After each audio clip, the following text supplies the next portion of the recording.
क्योंकि अगर आप बजाज ऑटो में बायबैक में पार्ट ले रहे हैं तो आज आखिरी दिन है अपने शेयर्स देने का। क्या है बायबैक को लेकर कैलकुलेशन, आइए एक बार जरा समझते हैं। नुपुर लेकर आए हमारे साथ डिटेल्स। वैसे तो रिकॉर्ड हाई पर था, आज थोड़ा फिसला है। नुपुर बताएं, बायबैक आखिरी दिन है, क्या है इसके कैलकुलेशंस? बिल्कुल, जनवरी में जब बायबैक की अनाउंसमेंट हुई थी उसके बाद से एक अच्छा देखने को मिला है स्टॉक में। और अब जो अनुमान निकल के आ रहे हैं एक्सेप्टेंस रेशियो के, हालांकि थोड़े कम है, 14 से 15% तक का एक्सेप्टेंस रेशियो यहाँ पे हो सकता है, लेकिन अगर आप उसमें पार्टिसिपेट करते हैं तो 18% तक का रिटर्न आपको अगले ही महीने आते हुए दिख सकता है। बायबैक 10,000 के भाव पर यहाँ पे कंपनी ने अनाउंस किया था, टेंडर ऑफर के जरिए ये बायबैक किया जाएगा। इंस्टीट्यूशनल के लिए जो एक्सेप्टेंस रेशियो निकल के आता है वो 1.3-1.5% के आसपास आता है, और रिटेल में अगर आप देखें तो 14 से 15% का एक्सेप्टेंस रेशियो आपको जो है वो यहाँ पर देखने को मिल सकता है। अगले 15 दिनों में कंपनी बायबैक की जो पूरी प्रक्रिया कब से शुरू होगा, कब खत्म होगा और क्या एक्सेप्टेंस रेशियो होगा वो अनाउंस करती हुई नजर आती है। नॉर्मली जो टाइमलाइन होती है बायबैक की वो 3 से 3.5 महीने की होती है, बोर्ड अप्रूवल से लेके फाइनल क्लोजर तक।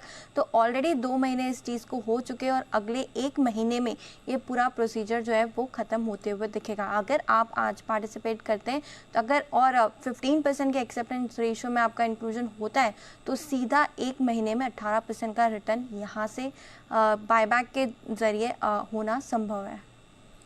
ओके, तो ये है आपके लिए बजाज ऑटो जिस पर आपको रखनी है नज़र। बायबैक में अगर आप हिस्सा ले रहे हैं तो आज आखिरी दिन है, ये ध्यान रखिएगा। कैलकुलेशन आपके सामने है।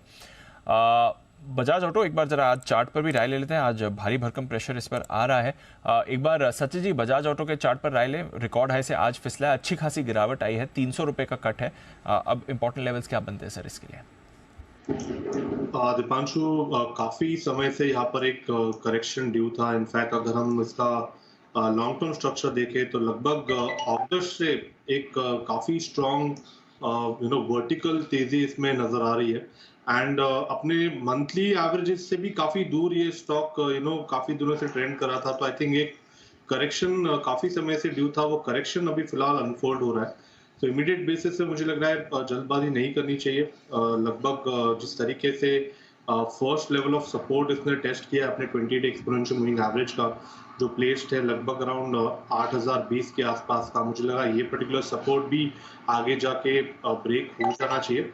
एंड लगभग 7500 से लेके 7700 का एक मुझे लग रहा है मेजर क्लस्टर ऑफ सपोर्ट्स है जहां पर प्रोबेबल लॉन्ग्स डिप्लॉय किए जा सकते हैं। तो मुझे लग रहा है फिलहाल इमीडिएट बेसिस पे यहाँ पर जल्दबाजी नहीं करनी है और थोड़ा समय देना चाहिए काउंटर को।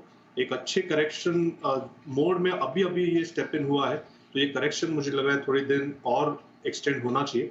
7700 एक आइडियल लेवल होगा जहां पर अपनी पोजीशंस रिव्यू करनी चाहिए from a position long perspective. ये है आपके लिए सचिन जी की राय। बजाज ऑटो रखिए इस पर नज़र, एक्सपायरी निकल जाने दीजिए, आज इनका बायबैक भी खत्म हो रहा है, उसके बाद एक फ्रेश व्यू इस पर लिया जाएगा। थोड़ी देर में अनिल जी की तरफ से भी कॉल आने को तैयार है, उससे पहले एक बिगुल आ रहा है वागले साहब की तरफ से, वागले का वंडर।